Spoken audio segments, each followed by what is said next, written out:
Hi, this is Kemi Omololu, lawyer, Nigerian journalist, pharmacist, PR specialist, and activist. It's May 15th, 2019. Many of you watched the video this morning that actress Iyabo Ojo put on her Instagram with regards to my case in Port Harcourt, her children, and everything else surrounding that case.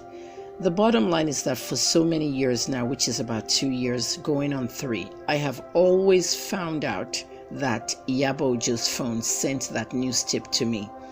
Ever since I declared that somebody holding that phone sent that fake news tip to me that sent me to a spiral, and a pastor locked me up with the IGP's orders and the suffering I went through.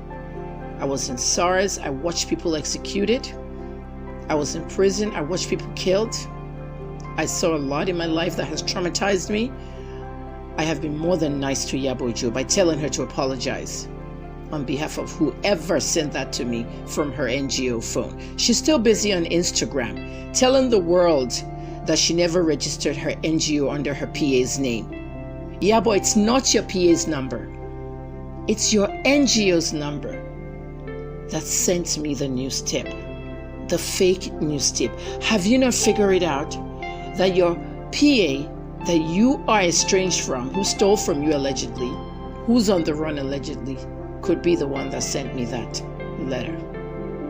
Now I'm getting new information that she even collaborated with your ex-husband. The ex-husband you so much hate that put you into tears of joy over the weekend. Have you thought about investigating these people? No, but you go against the journalist, slam me, and start saying that I'm going after your children. I really have no reason to go after your children.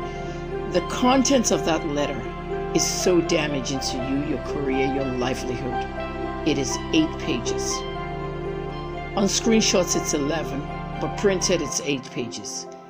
The only people that have the copy of the letter is the other actress mentioned in that letter, Vivian Mechi, myself, Pastor Ibiyumi and his wife, Alabo Graham Douglas, the mediator of the case, and of course the police. The judges don't have a copy, but they read it when the cases were in front of them. Somebody wrote a letter. They used your phone, your business line, to send it away, and you don't want to feel responsible for it? You continue lying to the world about everything? You continue letting your fans cheer you up on lies? Your fans are calling me all kinds of names. Yeah, but I'm very intelligent. I'm not a mad woman. I'm not crazy. I may be suffering PTSD, but my IQ is very high. I'm very intelligent, and I'm a very good investigative journalist. I solved my own case by going to a Canadian cop that I worked with who was in charge of social media and the Toronto police. That officer is retired now, but that officer was the one that found out that that news tip came from that number. Instagram gave him the number that opened the fake account that sent that news tip to me. He sent it to Sweden, to Truecaller, and Truecaller gave us the name of the business or the person that owns that SIM card. And it's Iyabo Ojo's Pinkies Group, your business. When I asked Vivian Mechi, she said she didn't want me to mention her name in that part. Unfortunately, her name has to come out. I suffered. I'm the one that was in prison. None of you were in prison. Vivian did not say that your PA sent it to me. All Vivian said was that that phone number is rarely carried by Iyabo, and that that phone number is managed by her PA, Bemini Adebola, and that the PA always holds that phone. So Iyabo, shouldn't you go investigate your PA? Oh no, because she's on the run. She stole from you. You're more interested about your money, and you portray yourself as the victim all the time. I'm not your mate, Iyabo. I'm not your mate, and I'm not your caliber.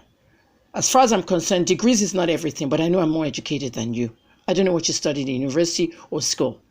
I have a degree in pharmacy. I treat people who are sick. I give them medicines. No matter how much they sit at the doctor's office, it's what I put in their mouth that will get them well. I'm a journalist. I've given masses the news and information. I warn them of dangers ahead if they're in traffic.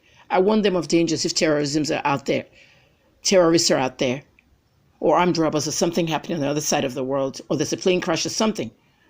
I report to the masses. I'm a public relations specialist, meaning I'm a publicist. I make events, brands, and things famous. I deal with people, Iyabo. You're the kind of people I deal with, and I know you very well. One time you wrote an epistle saying that people in Nollywood are not fair to you and this. You're always the victim, Iyabo. Take a good look at yourself. Have you tried that? Take a good look at yourself. Take a good look at yourself, Iyabo. You cannot play the victim forever. You cannot stand there and protect your children. After everything in that letter, I stood here smiling when people were calling your child all kinds of names when she was at a strip club. And then the pictures were taken down. Your child was apologizing to you for acting like a strip club person. And she said some things that she's not old enough to. I was just smiling and said, if only everybody knew what was written about this girl in the letter that sent me to prison. Now the world would get to see it. I have released the letter in full, 8 pages, to the Punch newspapers this afternoon. Between Sahara Reporters, the Punch newspaper, Pulse Nigeria, I thought very well. I released it to a newspaper. Now, whether they're going to print it, I don't know. But I'm also going to release it on Saturday.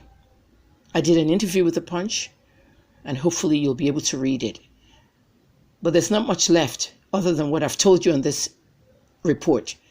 Muyiwa Ademola woke me up this morning to talk to me. I'm not going to reveal the contents of our conversation. But in a way, I wish you were on the line listening to me secretly at what I said. Obviously, you weren't, because if you were, okay, I'm not saying Muyiwa will set you up or me up. I said I wish you were on the line. You would never have done that video. Yeah, but you need to keep shut. I'm going to court. I'm going to court with all my evidence, and everyone that put me in that prison will have to come to court. You hid from court so long. You did not show up on time, but the police kept protecting you. You went on a video telling people that the police wanted you as an ambassador. You see how greedy you are? You're using words that don't affect a criminal case. An ambassador makes money for a brand. The police didn't use you as an ambassador. They used you to fight. Okay? They used you to fight me, to fight Ibiyomi's case. All along, it was Pastor Suleiman, Apostle Suleiman, who was in that letter. Your PA or whoever wrote that letter changed the name of the pastor to Ibiyomi. You involved an innocent pastor, a genuine man of God, who had nothing to do with you, never met you. In that letter, there are things there that they said Ibiyomi did for you. And obviously, we now know that Ibiyomi doesn't know you. Should we assume that those things Suleiman did for you? I'm not going to assume either, because I've spoken to Suleiman. He contacted me and I texted him back. I told him I wasn't okay. I don't want anything from any of these pastors. Some people are out there saying Ibiyomi should have given me some money to continue my life. No, I'm glad he didn't, because now we know he wasn't even responsible for this case. Ibiyomi just told me what I need to know. 2 Timothy, I have fought the fight. He told me to read how Saul and Paul are related, how Saul became Paul, how the persecution happened. This man unknowingly persecuted me because of you, because of your phone, because of your PA, and now because of your ex-husband, who may have collaborated with your PA. All I asked for was a simple apology, but you dragged it on because the bloggers spinned this story and said, Kemi says your daughter is a runs girl. Is that what I wrote? I said the letter that was sent said you were, Priska was a runs girl. The letter that I was sent, not Kemi said. Just like I put that Ibiyomi thing out. Somebody sent me a letter from Salvation Ministry. I need to investigate. The blogger spinned it. Kemi said Ibiyomi had an affair with Iyabo. And you bloggers in Nigeria, this is the reason why I always say that you're illiterates. I'm the first Nigerian blogger on the planet. I was featured in Time magazine. Blogger started in 1999. 20 years ago, I became a blogger. And I'm also a professional blogger and a journalist. Those of you that don't know how to blog, don't get into it because you're turning stories upside down. But as for you, Iyabo, I will release the letter on Saturday. I have released it to the Punch newspapers exclusively. Whenever they put it out in the papers, be ready because it's not going to be pretty. I'm going to court and I'm threatening everyone in this case. It's not just you. The police did things wrong too. But one thing I know is that Pastor Ibiyomi was the innocent one and myself. Thank you for listening. It's May 15th, 2019, and the time is 5 p.m. in Nigeria.